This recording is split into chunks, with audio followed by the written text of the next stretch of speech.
좋은 목사님의 목회하시는 이 꿈꾸는 교회 함께 이렇게 금요 기도에 함께 할 수 있어서 저도 너무 기쁘고 감사합니다. 이 금요일 날 사실 일주일 동안에 일터에서 가정에서 참 애쓰고 많이 수고하셨잖아요. 자, 나를 먼저 이렇게 격려합시다. 오늘도 수고했어. 옆에 사람을 좀 격려합니다. 수고하셨습니다. 자, 한 번 더 인사할까요? 우리 함께 가정을 꿈꿉시다. 네. 저는 사실 태어나면서부터 26살 때까지 저는 제가 함께 살고 있는 가족 구성원들과 이렇게 지내면서 참 힘들다. 참 고통스럽다.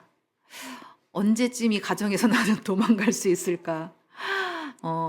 안전하지 않았습니다. 어떻게 하면 이 가정이 변화될 수 있을까? 그런 고민들을 어렸을 때부터 청년의 시기까지 참 많이 했던 것 같아요. 그래서 사실 저는 연애와 결혼도 포기하고 26살에 이제 중국 선교사로 이제 나갔다가 거기서 하나님이 저를 좀 치유해 주시고 만져주시고 거기서 남편을 만나서 이제 결혼을 좀 하게 되었습니다. 그래서 저는 좀 결혼하고 나서 좀 바랬던 게 뭐냐면 저희 부모님처럼 살고 싶지 않았는데 어느 순간에 보니까 저희 부모님처럼 제가 하고 있더라고요. 와, 이건 또 뭐지? 가족에 대한 공부라고 가족 상담 공부한 내가 왜 또 똑같은 이 길을 내가 또 가고 있을까?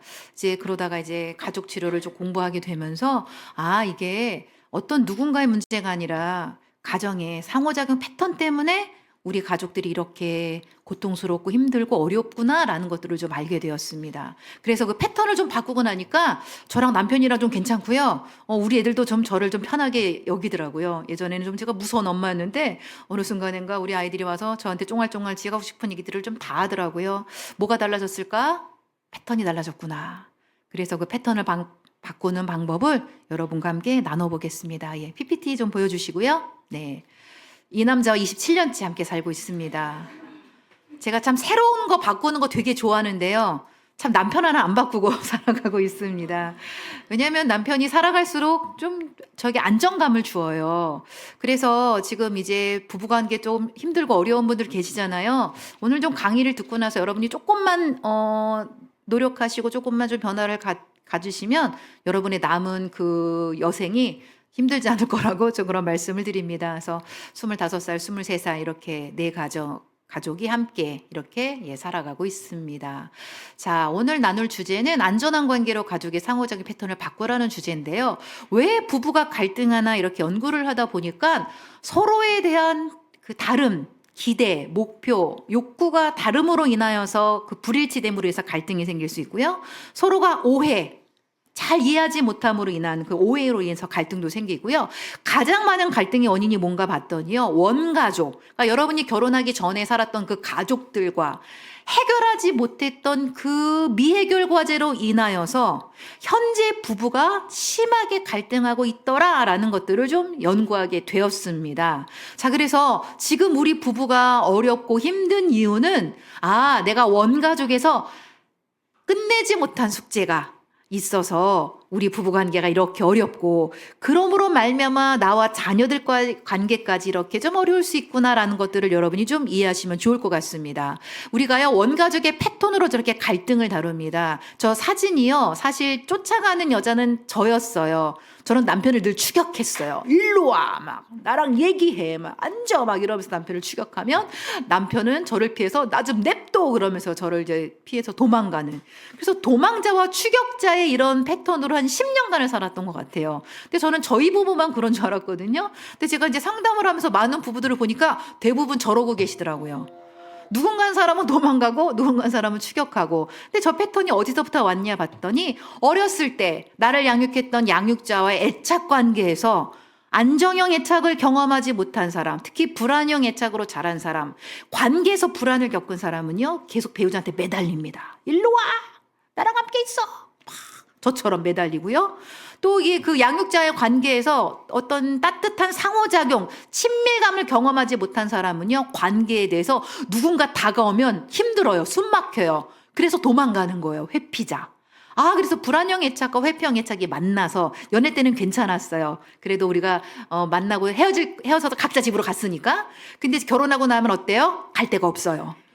한 집에서 있으니까 이제 저러고 이제 저런 패턴으로 우리가 갈등을 하고 있다라는 겁니다. 자, 저 패턴을 바꾸는 데 있어서 정말 우리가 기본으로 가져가야 될 중심은 뭐냐면 하나님의 말씀입니다. 말씀 한번 같이 읽어봅니다. 시작.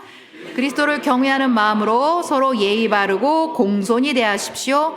아내 여러분, 그리스도를 지지하는 것처럼 남편을 이해하고 지지해 주십시오. 남편은 아내를 좌지우지하지 말고 소중히 여기십시오. 아내를 사랑하는 일에 전력을 다하십시오. 사실 제가 저 패턴에서 남편과의 관계, 또 저와 자녀 아이들과의 관계에서 변화가 되었던 사실 말씀이에요. 저는 그냥 성경을 읽을 때는 그리스도를 경외하라 피차 복종하라는 말씀이거든요. 근데 유진 피터슨의 메시지 성경으로 읽는데요. 그리스도를 경외하는 마음으로 부부들이여 당신의 배우자에게 예의 바르고 공손히 대하십시오. 그리스도를 경외하는 마음으로 부모들이여 자녀들에게 예의 바르고 공손히 대하십시오라는 말씀이었어요. 더 쉽게 말할까요? 가족에게 친절하라는 말씀이었어요. 그런데 우리가요, 가족에게 가장 친절하지 않아요. 교회나 직장에서 만나는 사람들한테 가장 친절해요. 교회 어떻게 인사하시죠? 목사님, 집사님, 집에 가면 여보, 야! 이렇게 하고, 직장 가면 과장님, 이사님, 집에 가면 여보, 야! 우리는요, 가족한테 가장 함부로 대해요. 제가 저 말씀을 보는데요, 망치로 머리를 맞는 것 같았어요. 저는 남편한테 예의 바르지 않았어요. 남편한테 친절하지 않았고요, 우리 아이들한테 친절하지 않았던 엄마예요. 그래서 저 말씀을 깨닫고 회개하고 저 남편한테 가서 무릎 꿇고 사과했어요. 여보, 내가 너무 미안해. 당신한테 예의도 없이 공손하지도 않고 친절하지 않았어. 여보 미안해라고 사과하고 우리 아이들한테도 엄마가 외부 사람들한테는 정말 연락 친절한데 너희들한테 그렇게 친절하지 못했다. 엄마가 너무 미안하다. 그리고 나서부터 제가 매 순간 이 말씀 앞에 서려고 무던히 노력합니다. 주님, 오늘도 제가 남편과 아이들을 만났을 때 주님을 경외하는 마음으로 친절하게 대하게 해주십시오. 우리가요, 주님을 사랑하고 주님을 따른다는 건 뭐냐면 말씀을 우리가 붙잡고 말씀대로 우리가 살아가려고 몸부림치는 겁니다. 그래서 여러분 한번 돌아보세요. 여러분 함께 살고 있는 가족들한테 친절하신가요? 그러지 못하셨죠? 오늘 밤 회개하시고 오늘부터 우리가 천국 가는 그날까지 우리가 함께 살고 있는 가족에게 가장 친절하기로. 왜? 말씀에서 그렇게 살라고 말씀하셨으니까. 이 말씀 앞에서는 저와 여러분이 되었으면 좋겠습니다. 옆에 사람과 인사합니다. 가족에게 친절합시다. 네. 또 그러면 당신이나 친절해 이러지 마시고 같이 친절해야 돼요. 우리 자녀들도 마찬가지예요. 그리스도를 경외하는 마음으로 부모님께 예의 바르고 공손히 대하셔야 됩니다. 이게 하나님 원하시는 가정입니다. 자, 남편과 아내들에게 말씀하십니다. 아내들아, 그리스도를 지지하는 것처럼 남편을 이해하고 지지해 주어라. 남편들이요, 아내들한테 가장 듣고 싶은 세 가지 문장이 있습니다. 자, 내가 아내다라고 생각하는 분들 따라 하십니다. 첫 번째, 수고했어요. 두 번째, 고마워요. 세 번째, 잘했어요. 하루에 한 번 이 세 문장을 꼭 남편에게 해주시길 부탁을 드려요. 뭘 잘해요? 이 인간이 이 모양인데 그러지 마세요. 남편이 퇴근하고 딱 왔을 때 일단 다 같이 아빠 수고하셨습니다. 여보 수고했어요. 이렇게 인사하셔야 돼요. 아내도 안 나와, 애들도 안 나와. 강아지만 나와서 헤이 이러고 있어요. 그러니까 아빠들이 강아지 데리고 산책하는 거예요. 그러지 말자고요. 남편들이요, 왔을 때요, 그 수고에 대해서 인정받고 싶어 한다는 거예요. 오늘도 애썼어요. 수고했어요. 그 다음에 뭐 이렇게 집안일 해줄 때 완벽하지 못해요. 어제 가르쳐주는 거 또 잊어버리세요. 남자의 기억력 15초라는 우스갯말이 있거든요. 그래도 남편이 뭔가 했을 때 여보 아유 고마워요. 잘했어요. 이런 말을 들을 때 남편들의 자존감이 올라간다는 겁니다. 하나님이 아내들에게 그거 하라고 부탁하셨습니다. 자, 우리 아내들 다시 한번 따라합니다. 수고했어요. 고마워요. 잘했어요. 네, 친절하게 이렇게 말해주시면 됩니다. 남편들에게 부탁하십니다. 아내를 소중히 여겨라. 아내를 사랑하는 일에 전력을 다하래요. 일하는 데만 전력을 다하는 게 아니라 아내를 사랑하는 전력을 다하래요. 근데 연애 때만 막 전력을 다하시고 결혼하고 다 그 힘을 다 놓으신 남편들이 많으시잖아요. 아내들은요, 10년 살건 20년을 살건 50년을 살건 남편한테 관심 받고 싶어 해요. 아내들의 필요는요, 사랑과 관심과 이해거든요. 관심을 어떻게 표현할까요? 좀 질문을 던져주세요. 우리 남편들 따라합니다. 오늘 하루 어땠어요? 당신 기분이 어때요? 내가 뭘 도와줄까요? 하루에 한 번씩 이 문장을 아내들한테 던지세요. 오늘 하루 어땠어요? 그럼 아내들 어떻게 말하셔야 될까요? 좀 친절하게 말해주세요. 뭘 어땠어? 힘들었지? 당신 기분이 어때? 그걸 말로 해야 돼? 20살 아직까지 몰라? 아직도 모르세요. 내가 뭘 도와줄까? 가만히 있어. 가만히 있는 게 도와주는 거야. 또 가만히 있어 뭐라 그래요? 왜 또 가만히 있어? 남편들이 아내한테 말 붙였다고 혼날까 봐 말을 안 하시는 거예요. 남편들이 뭔가 나한테 질문을 던지고 말을 걸 때 친절하게 답해 주세요. 오늘 하루 어땠어? 아우 나 갱년기 오나 봐. 오늘 하루 그냥 찌뿌둥하고 너무 그냥 힘드네. 당신 기분이 어때? 나 좀 우울하고 무기력해. 그럼 내가 뭘 도와줄까? 아, 나 밥할 힘 없어. 여보 냉동실에 만두 돌려 먹자. 알았어. 이러면 되는 거예요. 그런데 우리가 이런 기본적인 이 필요들도 서로 나눠주지 않아요. 성경은요, 우리에게 분명히 말씀하고 있어요. 아내가 해야 될 역할, 남편이 해야 될 역할. 함께 사는 가족이 해야 될 기본적인 애티튜드. 우리가요, 이 말씀대로만 서도요, 우리 부부관계 괜찮습니다. 우리 가정 괜찮습니다. 하나님이 기뻐하시는 가정, 하나님을 경외하는 가정, 바로 이런 가정입니다. 서로에게 존중하시고 친절하시고 서로의 필요를 채워줄 수 있는, 서로의 배우자의 필요를 채워줄 수 있는 그런 부부관계로 살아가시고요. 전도서 9장 9절에는 뭐라고 말씀하고 있냐면 부부가 즐겁게 살라고 말씀하고 계세요. 그런데 부부는요, 힘겹게 어렵게 고통스럽게 마지못해 살아가는 부부들이 너무 많아요. 정말 우리가 말씀과 반대로 살아가고 있죠. 하나님은 부부가요, 영적인 즐거움만 누리는 거 아닙니다. 영적으로, 정서적으로, 육체적으로. 자, 따라합니다. 즐겁게, 재밌게, 신나게, 유치 잘나라게. 그렇게 살라고 하셨어요. 별거 아니에요. 맛있는 거 가서 오늘 앞집에서 목사님이 이제 생선구이로 섬겨주셨는데 제가 어디서 먹었던 생선구이보다 제일 맛있었어요. 여보, 생선 먹으러 가자. 이렇게 가서 밥 드시면 되는 거예요. 여보, 이 커피가 마시는데 커피 마시러 가자. 여보, 우리 한번 여기 놀러 가볼까? 그렇게 해서 부부가 시간을 내서 돈을 써서 우리가 부부 데이트라는 걸 좀 하셔야 됩니다. 우리가요, 주님을 사랑하잖아요. 여러분 주님 사랑하셔서 예배드리고 기도하고 말씀 보고 얼마나 애를 쓰세요. 노력하시잖아요. 부부도 마찬가지예요. 자, 내가 배우자가 있다? 따라하십니다. 부부관계를 위해 시간과 돈을 쓰자. 예, 돈을 쓰셔야 됩니다. 예, 공부도 못하는데 학원에 수도세 전기세 내지 마시고요. 그 돈으로 부부 데이트 하세요. 그 돈으로 여행도 가시고요. 그러면요, 애들이요, 와, 우리 엄마 아빠가 서로 잘 지내네? 이런 애들이 자존감이 높아요. 이런 애들이 정서적으로 안정감이 생겨서요, 애들이 공부도 합니다. 왜요? 애들은요, 부모가 관계가 서로 관계가 안 좋고 갈등하고 자꾸 싸우면요, 아이들의 뇌가 망가져요.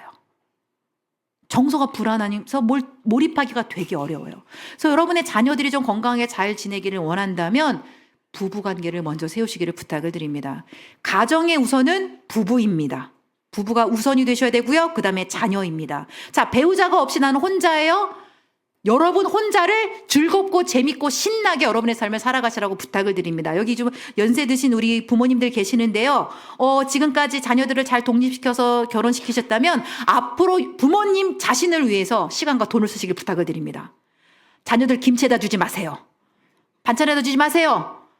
그 돈 가지고 맛있는 거 사드시고요. 예쁜 거 입으시고요. 택시 타고 병원 가세요. 저는 부모님 두 분 다 소천하셨거든요. 갖고 계신 돈 다 쓰지도 못하고 가셨어요. 아끼고 늘 우리들이 이렇게 뒷바라지다가 저는 그게 너무 마음이 아파요. 자녀들은요, 언제 좀 안심이 되냐면요, 부모님이 좀 연세가 들어도 본인을 위해서 좀 삶을 살아갈 때 자녀들은 안심한다라는 겁니다. 자, 내가 혼자인 분들도, 자, 따라합니다. 시간과 돈을 쓰자. 네. 이게 뭘 말하냐면, 여러분 자신을 귀하게 여기라는 겁니다. 부부관계를 귀하게 여기시라는 겁니다. 자, 건강한 가족 경계. 자, 우리가 이제 패턴을 바꿔야 되는데 어떤 패턴을 먼저 바꿔야 되느냐? 경계의 패턴을 바꾸셔야 됩니다. 자, 저기 그림을 보면요. 네모가 있고 동그라미가 있어요. 연결된 부분이 있지만 네모는 네모대로 동그라미는 동그라미대로 그 모양이 유지가 되고 있습니다. 저게 건강한 가족 관계입니다. 저의 원가족은요. 엄마, 뭐 아빠, 언니, 오빠, 저 그냥 다 뭉태기로 이렇게 밀착 융합된 관계였어요. 그래서 엄마 불안이 우리의 모두의 불안. 엄마의 그 걱정이 우리 모두의 걱정. 언니의 재정 빚이 우리의 모두의 빚. 이게 뭐예요? 분리가 안 된 가정이었어요. 너무 힘들었어요. 여러분, 건강한 가족은요, 분리가 되셔야 됩니다. 어느 누구한테도 정서적인 의존이 되지 않은 관계, 부부도 마찬가지입니다. 서로 너무 몰입되고 너무 밀착 융합된 관계 아닙니다. 연결은 되어서 친밀함은 누리지만 내가 있고 너가 있는 관계가 부부 관계고요. 부모 자녀 관계도 마찬가지입니다. 자녀라 그래서 우리가 자녀의 모든 것들을 다 감당하시면 안 된다는 겁니다. 자녀와 건강한 분리가 되시고 개별화라는 건 뭐냐면 정체성. 너는 너의 생각을 하고 너의 기본을 표현하고 너의 욕구대로 살아도 되라고 자율성을 존중해 주는 게 개별화라는 겁니다. 한국 가정이 왜 이렇게 많이 엮이는 가정이 되었나 보니까 이게 안 된 거예요. 적절한 연결만 되어 있으면 됩니다. 그래서 가정에서는요. 자, 따라합니다. 나의 생각, 나의 감정, 나의 욕구. 이게 서로 안전하게 표현이 되는 가정이 경계가 있는 가정이라는 겁니다. 넌 생각하지 마. 아빠 뜻대로 해. 너가 무슨 기분을 느껴? 엄마가 원하는 대로 해. 그래서 가정이 얽혀져 버리는 거예요. 그럼 건강한 독립이 굉장히 어렵겠죠. 그래서 가족 경계를 세울 수 있는, 그래서 배우자도 마찬가지입니다. 특히 결혼하신 분들 배우자에게 시간과 공간을 허용해 주셔야 돼요. 당신이 무슨 시간이 필요해. 그냥 다 내가 시키는 대로, 이거 아니라는 겁니다. 남편도 남편의 시간, 아내도 아내의 시간, 이런 부분들 속에서 자녀들도 자기들의 공간과 자기들의 시간이 존중받을 수 있는 이런 경계가 필요하다는 겁니다. 그래서 안전한 경계선, 경계선을 다른 말로 표현하자면 보호선, 존중선입니다. 너와 내가 다르다는 걸 인정해 주는 것입니다. 경계를 잘 세우기 위해서 내가 뭘 원하고 뭘 바라고 뭘 바라지 않고 뭘 하고 싶지 않은지에 대해서 분명히 알고 말하고요. 그것이 존중될 때 우리가 경계선이 있는 가족이라고 이야기를 합니다. 저는 어렸을 때 엄마 나 언니 옷 입고 싶지 않아. 그래도 언니 옷을 입히셨어요. 시꺼멓고 회색. 엄마 나 원피스 입고 싶어. 원피스 한 번도 안 사 입어 주셨어요. 제 욕구와 제 필요에 대해서 그냥 묵사발이 된 거예요. 그게 너무 힘들었어요. 자녀들이 뭔가 이야기하잖아요. 나 이거 나물 먹기 싫어. 나 버섯 먹기 싫어. 진짜 먹기 싫어. 그래서 그래. 뭐가 건강에 좋으니까 이러시면 안 된다는 거예요. 우리 아들이 하늘색 옷을 되게 싫어하거든요. 하늘색 옷을 나 하늘색 옷 입기 싫어. 입어. 엄마가 비싸게 주고 사왔어. 이거 아니라는 거예요. 네가 하늘색 옷이 입기 싫구나. 싫은 것에 대해서 우리가 존중해야 되고요. 하고 싶은 것에 대해서 네가 이걸 원하는구나. 이게 존중이 되는 가정이 경계가 있는 가정이라는 겁니다. 저는 결혼하고 이렇게 따로 사는데도 경계선을 참 존중받기가 어려웠던 게 저희 친정어머니가 저는 비밀번호를 가르쳐 드리지 않았거든요. 그럼 남편을 쫄라가지고 방서방 비밀번호 얘기해 그래가지고 막 저희 집에 오셔갖고 막 청소해놓고 빨래해놓고 밥해놓고 막 그러고 가셨어요. 저는 하나도 안 기뻤어요. 이게 뭐예요? 침범당한 느낌이었어요. 친정엄마는 저를 사랑해서 해주신 거지만 그건 사랑이 아니에요. 이건 침범이에요. 그래서 엄마, 제가 원하지 않는 건 엄마가 제가 없을 때 집에 와서 이 집안일을 하시는 거예요. 제발 하지 마세요. 귀뚱으로 들으시더라고요. 그래서 제가 한 번은 정말 단호하게 엄마 이렇게 오시면 안 돼요. 그러고서 엄마를 정말 문 안 열어드렸거든요. 그 다음부터 엄마가 연락하고 오세요. 숙경아 가도 되니? 오늘은 오세요. 숙경아 가도 되니? 아니 오늘 안 돼요. 그럼 안 오시고. 40살이 넘어서 경계를 그제서야 존중을 받았어요. 40년간 너무 힘들었어요. 우리가요 가족끼리 나는 이걸 원해. 엄마 내 방 이거 정리하지 마세요. 내 물건 건드리지 마세요. 건드리시면 안 되는 거예요. 야 이게 네 방이냐? 엄마 돈으로 산 방인데 막 이러면서 막 자녀들 엄마 이거 버리지 마. 그럼 버리지 마셔야 되는 거예요. 왜? 이게 뭐예요? 나는 이 부분에 존중받고 싶어요라는 자녀들의 호소라는 겁니다.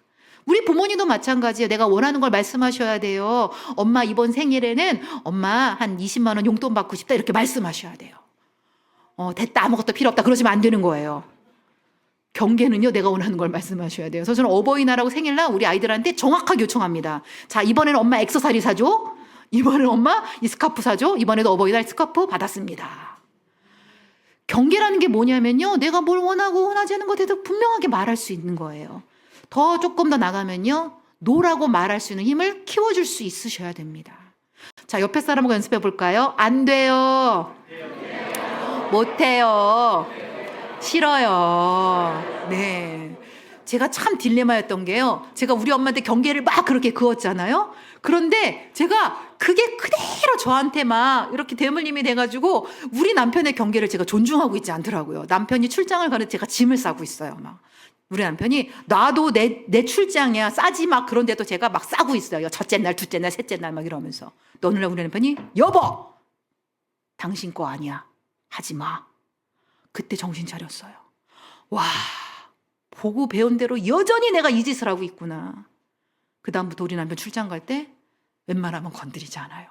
그리고 우리 아이들도 둘 다 이제 자취를 이제 지방에서 했는데 엄마 가서 반찬 해줄까? 아니 오지 마. 안 갔어요. 왜요? 우리 아이들을 존중해 주기 위해서. 여자친구를 사귀어요? 사진 한번 봐도 돼? 안 돼. 못 봤어요. 이게 경계라는 거예요. 그래서 우리 가족 안에서의 경계가 배워져야 사회에 나갔을 때 누군가 나를 존중하지 않고 누군가 나를 함부로 할 때 하지 마세요. 싫어요. 불편해요. 라고 말할 수 있는 자신을 보호하고 존중하는 건강한 자아감으로 살아갈 수 있다라는 겁니다. 그래서 이렇게 경계선을 세워가는 패턴을 먼저 만들어 가시기를 부탁을 드립니다. 그래서 내가 원하는 건 내가 원하지 않는 건 이런 거야 라고 안전하게 대화할 수 있는 가정을 만들어 가시고요. 자, 두 번째, 역할로 살지 말아야 됩니다. 지금 보여드리는 이 역할은요, 가정에서 하지 말아야 될 역할이에요. 왜 이런 역할을 하나 봤더니 부부 관계가 안 좋아. 많이 싸워. 부모됨의 준비가 되지 않을 때 자녀들이 이런 역할을 합니다. 몇 가지 대표적인 역할을 보도록 할 텐데요. 대리 배우자. 제가 40년간 역할을 했어요. 엄마 아버지가 싸워요. 엄마가 저를 앉혀놓고 숙경아 네 아버지 때문에 못 살겠다. 그럼 제가 엄마를 달래요. 저는요 엄마 전화 받았을 때 제일 힘들었던 게 숙경아 네 아버지 때문에 못 살겠다였어요. 어느 날은요 휴대폰에 엄마라고 뜨면요 너무 받기가 싫었어요. 우리 부모님들께 부탁드릴게요. 부부 갈등을 자녀들한테 이야기하지 마세요. 그 이야기를 듣는 자녀들은요 고통스러워요. 그래서 저희 엄마가 또 그러시더라고요. 야 내가 너가 아니면 누구한테 했단 말을 하냐. 그런데 엄마가 그 말을 하면 나는 쓰레기통이 된 것 같아. 나 더 이상 쓰레기통 하고 싶지 않아. 엄마랑 일상적인 대화를 나누고 싶어. 아버지랑 싸운 얘기, 언니랑 싸운 얘기 더 이상 저한테 하지 마세요. 경계를 그었습니다. 그 다음부터 좀 안 하시고 당사자랑 해결하려고 하시더라고요. 자, 따라합니다. 부부 갈등은 둘이 해결한다. 자, 둘이 해결하지 못하면 이제 가을날 이제 부부 코칭 제가 또 옵니다. 그때 오세요. 네. 부부 상담을 받던가 자녀들한테 하지 말라는 겁니다. 두 번째 영웅아입니다. 너만 잘 되면 돼. 요새 부모들이 자녀를 이렇게 키우시죠. 너가 우리 집의 기둥이야. 너만 잘 되면 엄마는 바라는 게 없어. 그러면서 막 올인하시잖아요. 이렇게 자란 아이는요. 자기의 꿈을 다 좌절시키고 부모가 원하는 대로 살아갑니다. 성인이 돼보세요. 굉장히 무기력해요. 왜요? 내가 원하는 인생을 살지 않았기 때문에. 제가 만난 많은 의사분들이 영웅아이로 자란 분들이 많으세요. 나는 음악을 하고 싶었어요. 난 이걸 하고 싶었어요. 내 부모님이 의사라 그래갖고 영웅아이가 됐어요. 그런데 제가 의사가 됐는데요. 연애와 결혼도 제 마음대로 못해요. 내가 널 어떻게 키웠는데 이딴 여자를 데리고 오냐 막 이러면서 반대하신다는 거예요. 그러지 말자는 거예요. 아까 보셨죠? 분리, 개별화.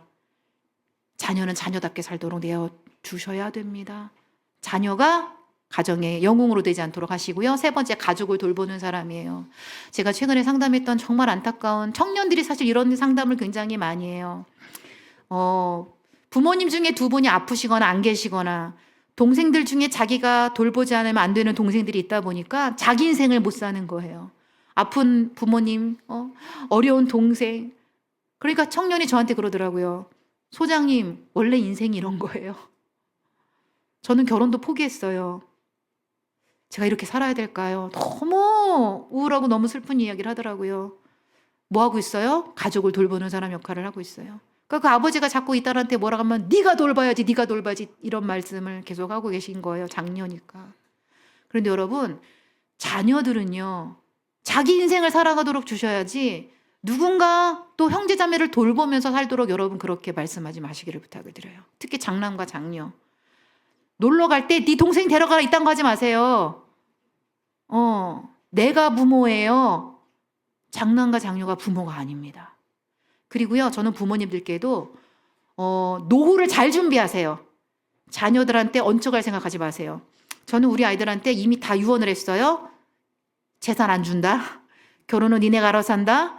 애도 안 봐줄 거다. 그리고 엄마 아빠가 아플 때는 요양원에 갈 거고 위기 상황에 이제 생명 연장하지 않는다. 다 유언을 했어요. 뭐예요? 너 엄마 아빠 돌보지 말고 네 인생 살아. 라고 자녀들한테, 아이들한테 이야기를 했습니다. 그래서 우리 부모님들도 내가 이렇게 키웠으니까 너네가 나를, 이거 아닙니다. 내 삶은 내가 살아가도록 해주시고요. 자, 그렇다고 해서 자녀들이 아무것도 안 하는 건 아니에요. 정말 필요할 때 부모님이 아프시고 병원 갈 어떤 그런 도움이 필요할 때는 그때는 이제 부모님, 왜? 감사하게 나를 양육해 주셨으니까 해야 될 도리는 하지만 그 도리 이상을 넘지 마시라는 겁니다. 가족을 돌보는 사람, 가족을 돌보는 사람은 교회에서 뭐 하고 있을까요? 새신자 돌보세요. 오세요. 착한 아이. 다 yes. 내 생각, 욕구, 감정 없어요. 상대한테 다 맞춰요. 착한 아이로 키우지 마세요. 제가 고3짜리 어떤 학생을 상담하는데 너무 착한 아이로 자랐어. 자기가 힘들고 어려웠던 걸 아무한테도 얘기를 못했어. 처음으로 저한테 와서 소장님 저는 이게 너무 힘들었어요. 말하면서 애가 막 꺽꺽대고 우는데 너무 안쓰럽더라고요. 왜냐하면 엄마 아빠한테 자기의 말을 할 수가 없었어. 엄마 아빠가 너무 싸우니까. 그러니까 얘는 어떤 부담이 있었냐면 나라도 말을 잘 들어야 엄마 아빠가 이혼을 안 할 것 같아서. 착한 아이로 살았다는 거예요. 그래서 자녀들이요, 가정에서 내가 이런 역할을 해야지만 엄마 아빠가 괜찮겠구나, 이런 가정으로 우리가 만들지 말자고요. 자녀들이 자기가 원하는 삶을 살아가도록 우리 부부관계를 조금 더 안전하고 단단하게 해주시기를 부탁을 드립니다. 그래서 우리 부부관계를 어떻게 안전하게 만들 수 있나, 많은 부부들을 연구했는데 우리가 어떤 사람을 배우자로 선택하나 봤더니 부모님의 몇 가지 이미지를 닮은 사람을 배우자로 선택한다는 그 이마고 이론을 좀 연구하게 되었습니다. 왜 그런가 봤더니 어렸을 때 부모님한테 체험받지 못한 어떤 결핍, 이 미해결 과제를 그 배우자랑 숙제를 끝내려고 우리가 배우자를 선택한다는 겁니다. 자, 이렇게 많은 이미지 중에 제가 우리 남편한테 끌렸던 이유는 저희 아버지, 어머니가 어떤 이미지가 있으시면요, 두 분 다 굉장히 성실하세요. 되게 외롭게 자라셨어요. 저희 남편이 성실하고 되게 외롭게 자랐어요. 저희 남편은 저한테 왜 끌렸냐면요, 아버지가 주도적이시고 화가 많으세요. 제가 주도적이고 화가 많아요. 뭐 하려고? 어린 시절 그 결핍을 채우려고. 어렸을 때 이런 문장을 갖고 부부들끼리 한번 대화를 나눠보셨으면 좋겠습니다. 어렸을 때 우리 가족은 갈등을 해결하지 못했고 생생한 어린 시절의 기억은 저는 부모님의 싸움이었어요. 물리적인 폭력은 없었지만 폭언으로 싸우셨어요. 그런데 여러분, 자녀들은요, 부모가 폭언으로 싸워도 그게 트라우마예요. 저는 부모님이 싸우면 싸우지 마 하면서 싸움을 말리는 딸이었어요. 울면서 싸우지 마 너무 무서웠어요. 전쟁이 일어난 것 같은 그런 공포, 엄마가 죽을 것에 대한 어떤 두려움. 이 싸움 끝엔 아버지가 집을 나가시거나 엄마가 쓰러지거나, 아무도 저렇게 싸움을 지켜보다가 불안해서 무서워서 울고 있는 저를 아무도 돌보지 않았어요. 한 번도 저한테 와서 수경아 괜찮니라는 이 말을 한 번도 걸어준 사람이 없어요. 저는요, 제가 성인이 되어서 나는 왜 이렇게 불안이 많지? 사실 그것 때문에 상담을 공부했거든요. 그 불안이 어디서부터 왔나 봤더니 어렸을 때 엄마 아빠 싸움을 너무나 자주 지켜본 저 어린 숙경이의 그 불안이 해결이 되지 않은 채 저는 성인이 되어버린 거예요.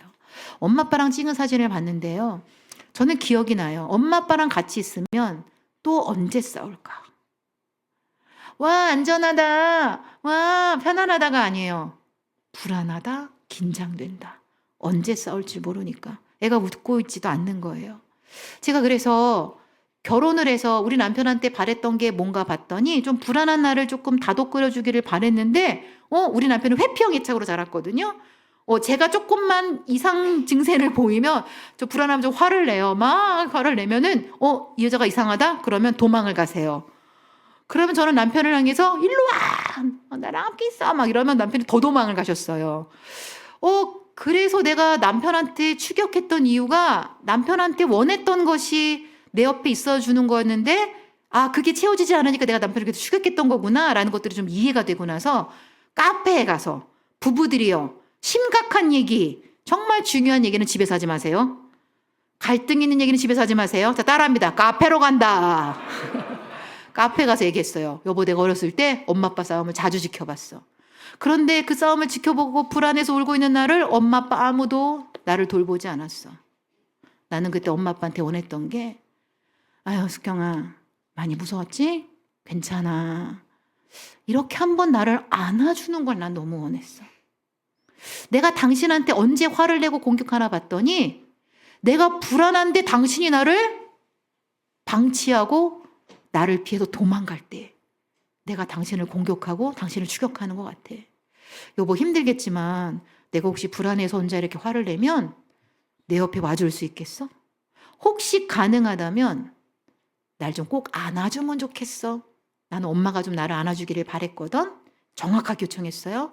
남편이 그래 한번 노력해볼게. 그래서 집에 왔어요. 며칠 뒤에 또 불안이 확 올라와서 여자 이게 약간 미친 여자가 돼요. 평소 같았으면 도망갔을 남편이 그날은 뚜벅뚜벅 걸어오더니 저를 꼭 끌어안고 우리 숙경이 불안해. 괜찮아. 라고 저를 안아주는 거예요.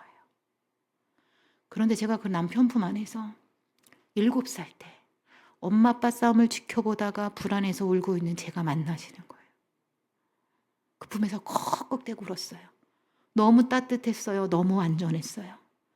그 다음에도 우리 남편이 제가 불안해서 또 화를 내면요. 도망가지 않고 제 옆에 와서 저를 꼭 안아주었어요. 불안하구나. 괜찮아. 너무 놀라운 건요. 2년쯤 지났을 때 불안해도 화가 나지 않는 거예요. 여보, 내가 좀 불안해. 근데 이런 불안 때문에 좀 그런 것 같아. 봤더니 제 안에 있는 이대면 아이가 치유가 된 거예요. 성장이 된 거예요.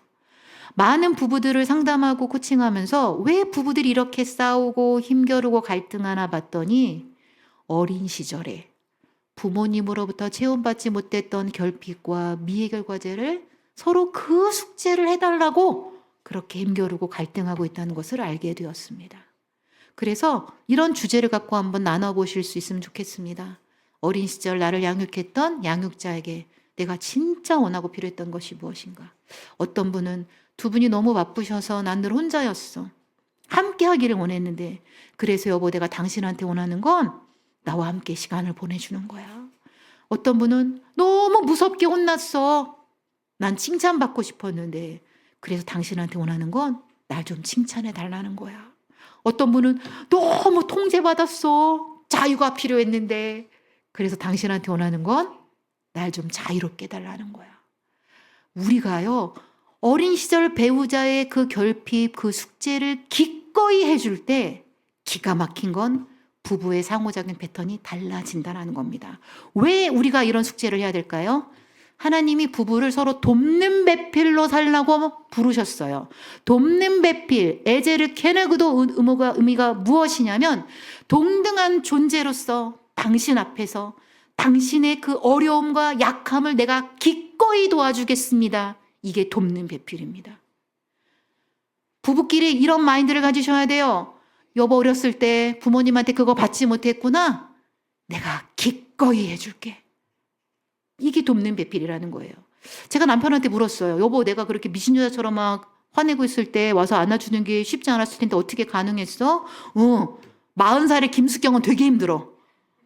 그런데 7살짜리 숙경이가 불안해서 땡깡 부리고 있다고 생각하니까 그 7살짜리를 안아줄 수 있었어. 그리고 또 한 가지는 하나님께 기도했어. 하나님 왜 저한테 이런 여자를 주셨습니까? 그랬더니 그런 감동을 주시더래요. 나도 널 위해서 십자가에서 죽기까지 사랑하지 않았니? 그 사랑으로 아내에게 다가가려. 그래서 저쪽에서 저한테 올 때 십자가를 메고 한 걸음 한 걸음 기꺼이 와준 거예요. 이게 돕는 배필이에요. 부부가요, 기꺼이 해주자고요. 당신의 어린 시절의 그 필요 내가 따라합니다. 기꺼이 치유해 줄게. 기꺼이 해주세요. 자, 그런데 배우자가 해줄 수 있는 건요 20-30%밖에 되지 않습니다. 그리고 그거를 무기 삼으시면 안 돼요. 7살짜리 숙경이가 지금 배고프대 밥 내놔 막 이런다든가 막 당신이랑 놀고 싶대 빨리 와 이런 거 아니에요. 그거는 배우자가 해주는 거예요. 그럼 나머지는 누가 해야 될까요? 여러분 자신이 하셔야 됩니다. 나의 어린 시절에 내 상처, 내 결핍 그것들을 지금의 내가 그 아이의 필요를 해주는 겁니다. 예를 들어서 나 어렸을 때 아버지로부터 너무 칭찬을 받고 싶었어. 그럼 어떻게 하시면 될까요? 배우자로부터 칭찬도 받으시지만 내가 나를 칭찬해 주면 되는 거예요. 잘했다. 너밖에 없다. 이렇게 해주시는 거예요. 나 어렸을 때 너무 놀지 못했어. 그럼 어떻게 하시면 될까요? 지금 놀면 되는 거예요. 죄 짓지 않은 선 안에서. 나 어렸을 때 그거 배우고 싶었는데 못 배웠어. 지금 배우시면 되는 거예요. 그래서 여러분의 내면 아이를 여러분이 치유해 가시는 겁니다. 부모님께 바라지 마세요. 부모님은 거기가 최선이었습니다. 중요한 건 지금의 내가 나의 좋은 양육자가 되어주면 됩니다. 그렇게 해주시고 나머지 20% 정도는 누가 하실 거냐면 하나님이 하실 거예요. 우리가 살면서 과거에 인간이 해줄 수 없는 어떤 트라우마 있지 않습니까? 어떤 남편이 자꾸 아내를 의심해서 전화하고 아내를 쫓아다니는 남편이 있었어요. 아내가 이혼하려고 왔어요. 못 살겠어요. 이 남자 때문에 자꾸 전화하고 저를 막 못 살게 굴어요. 남편의 스토리를 들어봤습니다. 6살 때 엄마가 자기를 버리고 갔대요. 그러니까 아내도 자기를 버릴까 봐 계속 확인하는 거예요. 어디야? 빨리 와. 상처죠. 트라우마고. 제가 남편한테 어떻게 얘기했냐면 시편 27편 10절 말씀에 내 부모는 너를 버렸으나 나 여호와는 너를 영접하리이다. 어머님은 남편분을 버리셨지만 하나님은 떠나지 않으셨습니다. 히브리서 13장 5절 말씀에 내가 과연 너를 떠나지도 않고 버리지도 않는다고 약속하셨습니다. 이 하나님이 우리 남편분의 아버지십니다. 그러네요. 이 하나님이 계셨네요. 그래서 우리가 과거에 도저히 이해할 수 없고 해결할 수 없는 그런 상처와 트라우마는요, 우리 하나님이 치유해 가십니다. 말씀 앞에 성령의 치유하심을 구할 때 주님은 치유하시는 하나님이십니다. 상처보다 더 크신 하나님이시고요. 우리의 모든 결핍을 채우시는 우리의 가장 좋은 아버지이십니다. 그걸로 꼭 기도하세요. 그래서 내가, 배우자가 하나님이 과거에 내가 상처받았던 거, 결핍, 이 숙제를 잘 끝내서 지금의 나이답게 이 성인으로 살아가기를 원하신다라는 겁니다. 어린아이의 일을 벗어버리라. 어렸을 때 결핍된 나이로 징징거리면서 상처받은 사람으로 살기를 주님이 원하지 않으신다라는 겁니다. 성숙한 그리스도인으로서 여러분 자신을 성장해 가시기를 부탁을 드립니다. 자, 그 다음에 패턴을 바꿀 것 중에 하나가 또 뭐냐면 부정적인 상호작용을 멈추는, 그리고 긍정적인 상호작용을 하는 것들을 우리가 패턴을 바꾸셔야 되는데요. 부정적인 상호작용 중에 4가지 먼저 그 소통을 보도록 할 텐데요. 비난, 우리 문장 같이 있습니다. 시작. 당신 잘못이야. 당신 때문이야. 왜 그랬어? 당신이 고쳐. 당신은 항상 그래. 저희 아버지가 비난의 말을 정말 많이 하셨어요. 당신은 맨날 문도 안 닫아. 당신은 맨날 정리도 안 해. 막 계속해서. 그럼 우리 엄마는 뭐 하실까요? 방어하셨어요. 내가 언제 그랬어? 당신도 그렇잖아. 그럼 저희 아버지가 또 경멸과 무시하세요. 어이구 바보 같은 일 하고 붕어야? 왜 문을 못 닫아? 막 이렇게 또 무시하시면 우리 엄마는 또 말 안 해! 이러고 또 문 닫고 들어가 버리시고. 그래서 보면요 저희 부모님이 4가지를 다 쓰셨어요. 그래서 가트맨 박사가 연구를 했는데 이 4가지를 쓰는 부부가 92%가 관계가 깨진대요. 이혼을 한대요. 왜요? 소통이 잘못됐기 때문에. 우리가 이 말 얼마나 자주 해. 예를 주일날, 응? 막 나는 바빠 죽겠는데 아내가 막 꼼질거려. 왜 이렇게 맨날 늦어? 왜 이렇게 예배 시간을 맨날 제대로 못 가? 그러면 이제 아내가 당신이 안 도와줄까 그렇지? 이러면서 당신이 뭐 했어? 그러다가 이제 어이구 당신 때문에 그냥 못 살겠어. 그래서 또 경멸하고 말하지 마! 이러고 가갖고 또 기어갖고 또 이러고 있고. 우리가 일상에서 이 네 가지 되게 많이 쓴다는 겁니다. 이 네 가지를 멈추셔야 됩니다. 부정적인 상호작용을 멈추는 방법 중에 하나가 뭐냐면 부정성 제로 연습을 하도록 할 텐데요.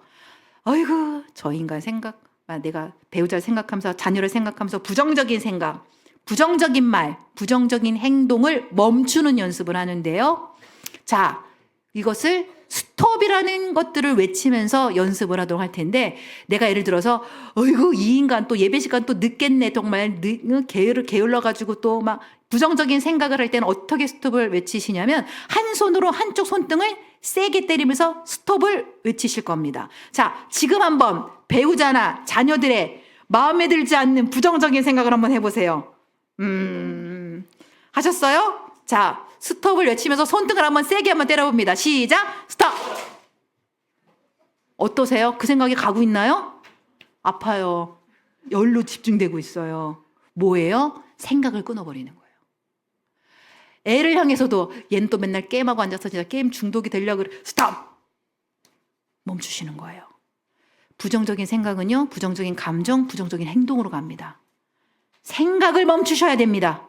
공동체도 마찬가지입니다. 어머 24년은 맨날 이기적으로 스톱 멈춰버리셔야 됩니다. 그래야 공동체가 안전해집니다. 자, 생각은 이렇게 멈추고요. 관계에서 서로 무슨 말을 하다가 상대가 나한테 부정적인 말을 해. 당신은 맨날 그렇게 약속도 안 지키잖아 라는 부정적인 말을 배우자가 나한테 했어. 그럴 때 어떻게 하시면 되냐면 자 따라합니다. 스탑. 자, 옆에 사람하고 연습해 봅니다. 스탑. 기가 막혀요. 제가 이걸 한 공동체에서 4주 동안 체크하겠어요. 부정적인 생각 스톱, 부정적인 말과 행동 스톱. 한 달 동안 이것을 연습한 그 커플들의 패턴이 달라졌어요. 멈춰졌어요. 멈춰야 됩니다. 이거를 멈추지 않고 계속해서 부정적인 생각과 말과 행동을 할 때는 여러분은 이혼 숙녀 캠프에 나가시게 될 겁니다. 거기에 나오는 부부들이 다 씁니다. 계속 부정적인 것을 합니다. 그러니까 관계가 깨질 수밖에 없다는 거예요. 이거를 멈추셔야 됩니다. 자, 부정적인 생각을 어떻게 멈춘다? 스톱. 상대가 부정적인 말과 행동을 한다? 스톱. 가족 안에 이걸 규칙으로 가져가십니다. 그래서 가정 안에서 부정성 제로 연습으로 안전한 가정으로 만들어 가시고, 그 다음에 우리가 관계에서 안정감을 가장 누릴 수 있는 대화가 어떤 건가라는 것들을 이제 연구했는데, 그게 뭐냐면 감사의 대화예요. 우리가요 누군가한테 감사합니다, 고맙습니다 라는 말을 할 때 뇌에서 세로토닌 호르몬이 나와요. 여러분, 세로토닌 호르몬이 어떤 호르몬이죠? 행복 호르몬이에요. 우리가 언제 행복하냐면요, 넓은 집, 좋은 차, 고연봉, 좋은 스펙이 아니라 여보 고마워요, 아유 고맙다 라는 말을 할 때 호르몬이 나와서 우리를 행복하게 해준다는 거예요. 옆에 사람과 이렇게 인사해 볼까요? 꿈꾸는 교회 함께 다녀서 고맙습니다. 함께 해주셔서 감사합니다. 자, 이렇게 말하는데 화가 난다 손 들어보세요. 어떠세요? 기분이? 좋아져요. 왜요? 감사를 이야기할 때 호르몬이 우리를 행복하게 만들어준다는 거예요. 여러분, 가족이 나갔던 문을 다시 열고 돌아오는 게 여러분 얼마나 감사한지 모르세요?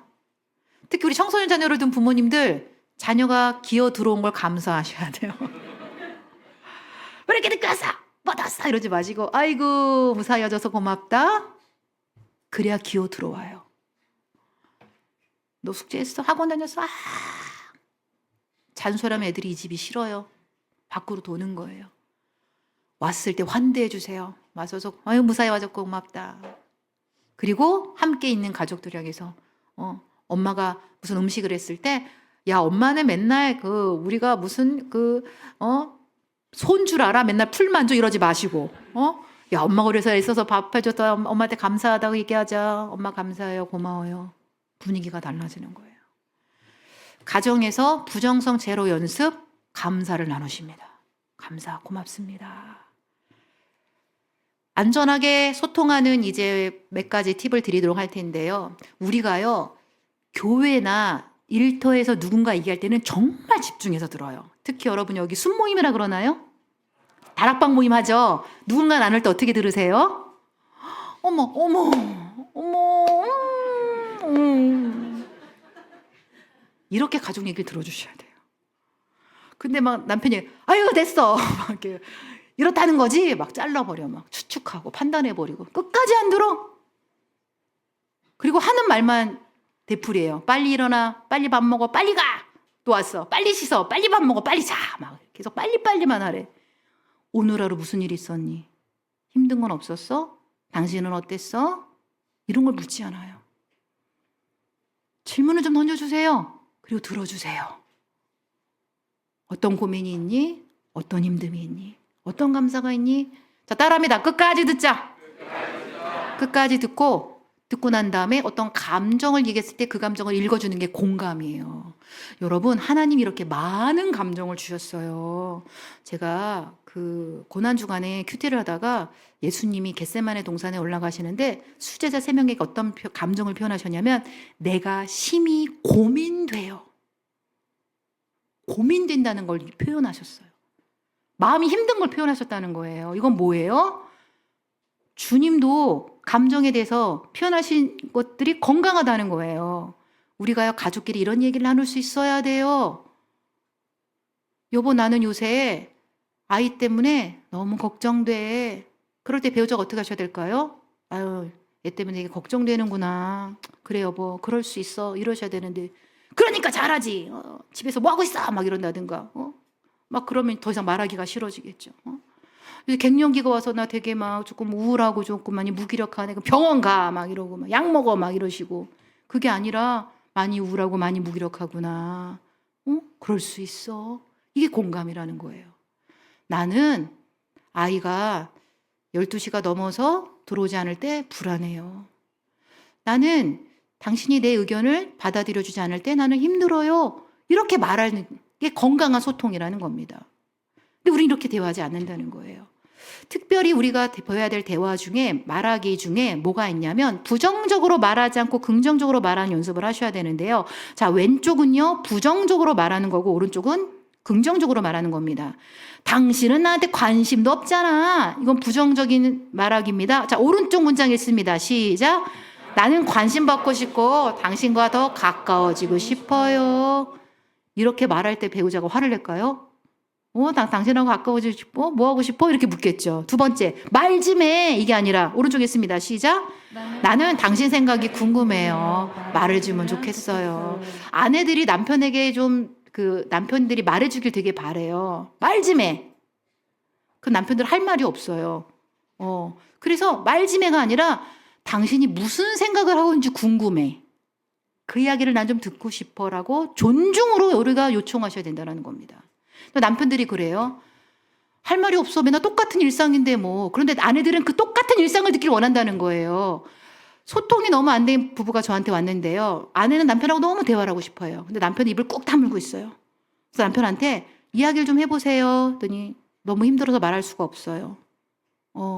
왜 힘든가 봤더니 아내가 말 좀 해. 그러면서 째려보고 있는 거예요. 이렇게 무섭게. 남편이 그래서 아내분 눈 푸시고요. 친절하게 남편 바라보시고요. 요청하세요. 나는 당신 생각이 궁금해. 말 좀 해주면 좋겠어? 그때 남편이 입을 열어서 무슨 얘기를 했냐면 나는 맨날 거지 같은 회사에 가서 거지 같은 일을 하고 거지 같은 하루를 보내. 나의 하루가 너무 거지 같아 라는 얘기를 하는 거예요. 그래서 그 아내에게 그 말을 반영하게 했어요. 그대로 따라하게 했어요. 당신은 거지 같은 회사에 가서 거지 같은 일을 하고 거지같이 힘든 하루를 보냈구나. 당신 너무 힘들었겠다. 그러니까 남편이 그제서 입을 열고서 주저주저 아내한테 이야기를 하더라고요. 제가 물었어요. 왜 아내한테 이런 얘기를 해주지 않으셨어요? 아내가 힘들까 봐요. 그게 착각이에요. 아내들은요 그런 이야기를 듣고 싶어 한다라는 거예요. 남편들은 너무 어깨가 무거워요. 가장으로서 책임감. 아내들은 친구라도 있고 뭔가 다락방 가서 막 수다를 막 떨거든요. 다다다다다다다. 남편도 그렇게 안전하게 떨 사람이 없어요. 진짜 외로운 존재예요. 그래서 우리 아내들이요, 남편에게 요청하자고요. 당신 생각이 궁금해. 나한테 말해주면 좋겠어. 남편들이 이야기할 때 그 입장에서 공감해 주시라는 겁니다. 나 회사 다니기 너무 싫어. 그럴 때 회사 다니기 너무 싫구나. 그 정도로 힘들구나. 이거 하시면 돼요. 근데 뭐 정신 차려. 애가 셋이야 지금. 이러지 말고. 그래서 우리가 가정에서 회복해야 될 거, 서로의 감정을 읽어주고 나누는 거. 자, 한번 최근에 여러분의 감정을 한번 선택해 보세요. 내가 최근에 많이 느낀 감정.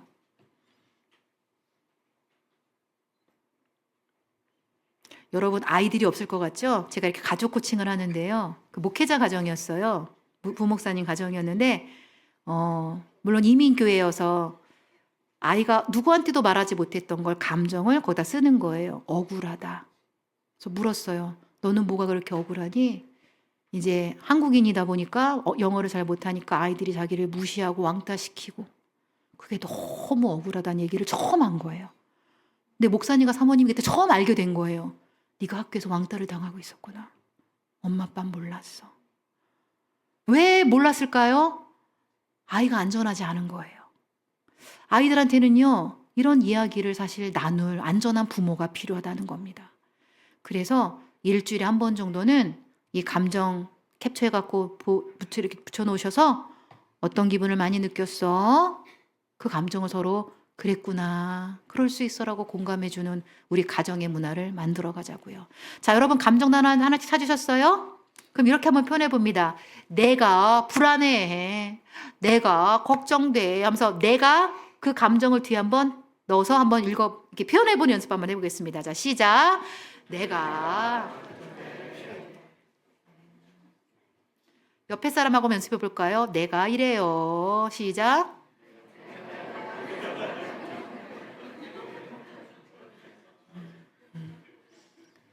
여러분 다락방 모임도요, 이렇게 감정을 나누잖아요.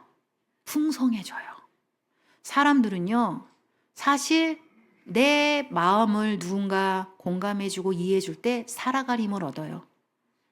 이게 안전기제가 되어주는 그런 관계라는 겁니다. 그래서 감정을 읽어주는, 표현해주는, 공감해주는 가정으로 만들어 가시고 건강하게 말하는 가정으로 만들어 가시길 부탁을 드립니다. 자, 그 다음에 가정에서 우리가 조절해야 될 감정 중에 하나가 뭐냐면 분노인데요. 분노는 반드시 조절돼야 될 감정입니다. 이렇게 조절이 되지 않은 채 특히 자녀에게 저렇게 무섭게, 노엽게 막 욕하고 폭언하고 폭력하게 되면 자녀가 갖는 감정은요, 죄책감과 수치심이에요. 아버지로부터 되게 얻어맞고 자란 청년들을 제가 가끔 상담하다 보면 그 청년들이 동일하게 하는 말이 있어요. 저는 없어져야 될 존재예요. 저는 사라져버리고 싶어요 라는 이야기를 하더라고요. 왜요? 자기가 너무 싫은 거예요. 맞고 자랐어. 존중받지 못한 느낌. 한 교회 갔을 때 되게 칭찬받고 인정받았던 남편의 아내가 저를 찾아와서 우리 가족을 좀 도와주세요. 그래서 그 4명의 가족을, 제가 가족 치료를 하거든요. 가족을 치료하게 되었습니다. 남편이 아내한테는 폭언하고 아들은 개 패듯이 패는 아빠였던 거예요. 근데 아내와 딸이 불안 공황장애가 같이 온 거예요. 그래서 남편한테 물었어요. 스토리를. 왜 이렇게 아내한테 폭언을 하고 아들을 때리느냐. 어렸을 때부터 아버지한테 폭언과 폭력으로 맞고 자란 거예요. 그런데 그 상처가 그대로 가족한테, 아이한테 대물림되고 있었던 거예요. 이게 끊어야 될 패턴인 겁니다. 그래서 남편이 이제 인지하고, 내가 이 안 좋은 것들을 우리 가족한테 하고 있었네요. 그래서 이제 상담을 받고 치료를 받으면서 남편이 이걸 멈췄어요. 분노를 조절하게 되었어요. 그러니까 그 아내가 저한테 연락 와서, 소장님, 이제는 안전해요. 남편이 분노를 조절하게 되었어요. 우리가 왜 화가 나냐면요, 내 기대가 좌절됐을 때, 아내가 이 시간에 오기로 했는데 안 왔어. 그러니까 막 화를 내고, 아들이 자기한테 조금 무시하는 것 같았을 때, 내 상처를 건드려? 그러면서 또 아들을 막 패고, 또 내가 불안하거나 존재가 위협받을 때, 우리가 운전하고 가다가 어떤 차가 깜빡이도 안 되고 확 들어올 때, 네가 바쁘구나, 이러지 않잖아요. 어이씨 하면서 막 욕이 나오잖아요. 화가 나잖아. 왜? 위협을 받으니까. 이건 뭘 말하냐면, 분노는 원인이 있다라는 거예요. 그래서 왜 화가 나는지 원인을 찾으셔야 돼요. 나는 당신이 나한테 무시하는 말 할 때 내가 화가 나. 야, 게임을 2시간만 하기로 했는데 네가 지금 5시간 하고 있으니까 화가 나. 기대가 좌절되니까. 그래서 화가 났다는 걸 인지하셔야 되는 거예요. 하나님을 얼마나 기가 막히게 만드셨냐면요. 화가 나는 거는요. 편도체에서 0.2초 만에 팍 화가 나요. 그런데요. 이 화라는 이모션, 감정에서 모션, 행동으로 옮겨지는데 걸리는 여유의 시간이, 자, 따라합니다. 6초. 6초의 여유를 주셨어요. 자, 그래서 가족끼리 무슨 얘기를 하다가 내가 갑자기 욱 하고 화났어? 6초 동안 뭘 하셔야 될까요? 1, 2, 3, 4, 5, 6. 제가 뭐 했어요? 이 자리를 떠났죠.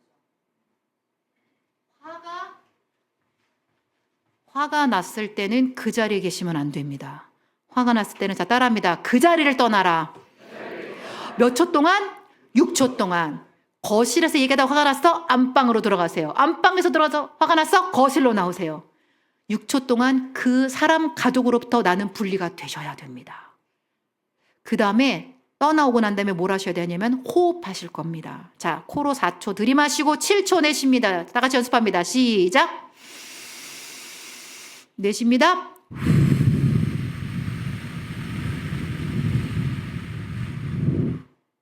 이 호흡을 화가 가라앉을 때까지 호흡하십니다. 떨어진 자리에서. 그래도 화가 안 가라앉는다. 저처럼 화가 많으신 분들 30분을 걷고 오십니다. 그러면 편도체에서 전두엽으로 전환이 됩니다.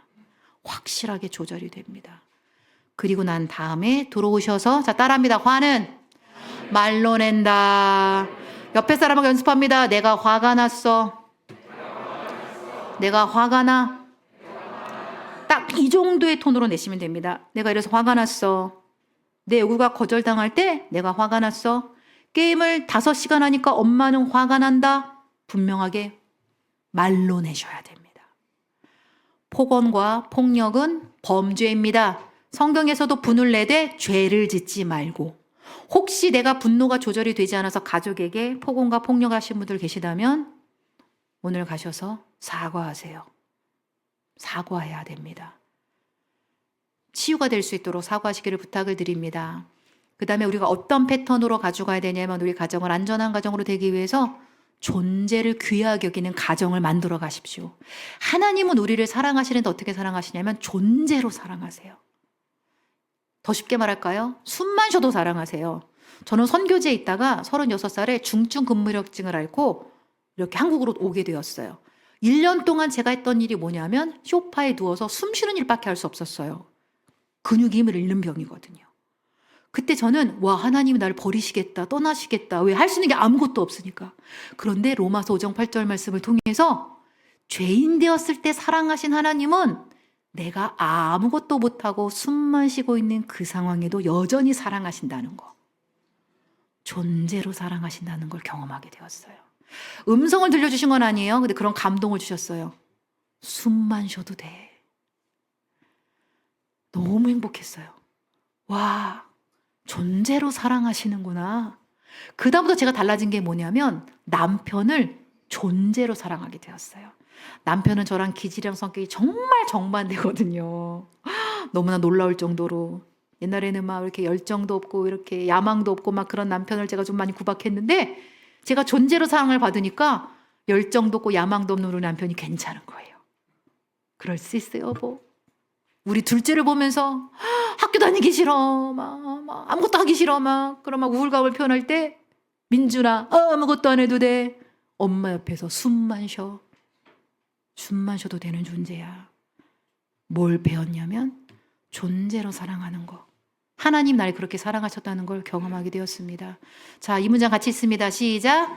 하나님이 보시는 눈으로 하나님이 대하시는 태도로 자신을 소중하게, 존귀하게, 가치 있게 사랑하자. 손을 가슴에 얹고 따라해 볼까요?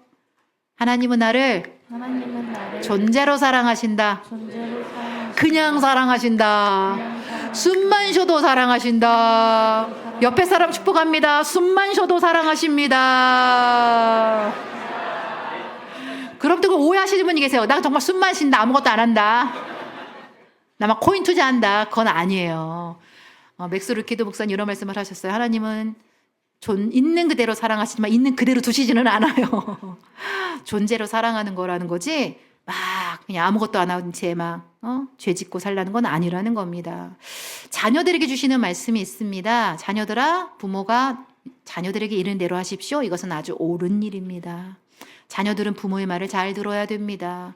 그러기 위해서 부모들은요, 옳은 일을 하셔야 됩니다. 자녀들은 부모가 한 말로 살지 않습니다. 부모의 뒷모습을 보고 살아갑니다. 자녀들이 보고 따를 수 있는 그 삶을 살아주시길 부탁을 드리고요. 자녀를 호되게 꾸짖어 노엽게 만들지 말라고 하셨어요. 주님의 방법으로 자녀들을 돌보고 이끌라. 우리가 부모로 살아갈 때 자녀들이 우리한테 이 두 가지 문장으로 우리한테 나중에 피드백을 줄 수 있어야 돼요. 와, 엄마 아빠는 참 괜찮은 부모였어. 뭐 훌륭한 부모, 완벽한 부모, 좋은 부모 아니에요. 자, 따라합니다. 괜찮은 부모. 이 정도면 괜찮은 그런 부모가 되어주시고요. 자녀들이 자기를 보면서 와, 나는 소중한 존재야 라는 것들을 고백하도록 존재를 귀하게 여겨주시기를 부탁을 드립니다. 이게 자녀 양육의 핵심입니다. 괜찮은 부모가 되기 위해서 괜찮은 부부로 살아가 주세요. 자녀들이 소중한 존재라고 인지하기 위해서 여러분을 소중하게 여겨주세요. 여러분을 귀하게 여겨주세요. 여러분, 가족에게 친절하라 그랬죠? 가족을 존중하라 그랬죠? 먼저는 여러분을 존중하셔야 됩니다. 먼저는 여러분을 귀하게 여겨주셔야 됩니다. 그것이 흘러갈 수 있도록 해주시기를 부탁을 드리고요. 자, 마지막 나눔입니다. 내가 가장 듣고 싶은 문구 하나씩 선택하십니다. 내가 가장 듣고 싶은 문구. 격려의 말. 제가 어떤 기업에서 일할 때 전무님한테 어떤 말 듣고 싶으세요? 그랬더니 여기까지 오느라고 수고했어 말을 듣고 싶대요. 가장 싫은 말이 아빠 힘내세요래요. 가장 싫은 노래가 아빠 힘내세요 노래래요. 그때 알았어요. 아, 격려는 그 사람이 듣고 싶은 말로 하는 거구나. 제가 중증 근무력증에 걸렸을 때 숨만 쉬어도 돼 이 말이 저를 격려해 줬거든요. 내가 듣고 싶은 말. 자, 선택하셨어요? 자, 여러분의 이름을 부르고 누구야 한 다음에 격려의 말을 여러분 자신에게 해주십니다. 자, 시작. 수경아, 잘했어. 그리고 이번 주말에 가족끼리 감사의 대화로 시작해서 격려의 대화로 마무리하세요. 서로 감사를 나누시고 서로 격려를 나누시길 부탁을 드리고요. 마지막으로 우리 목사님 어떤 문구가 조금 듣고 싶으세요?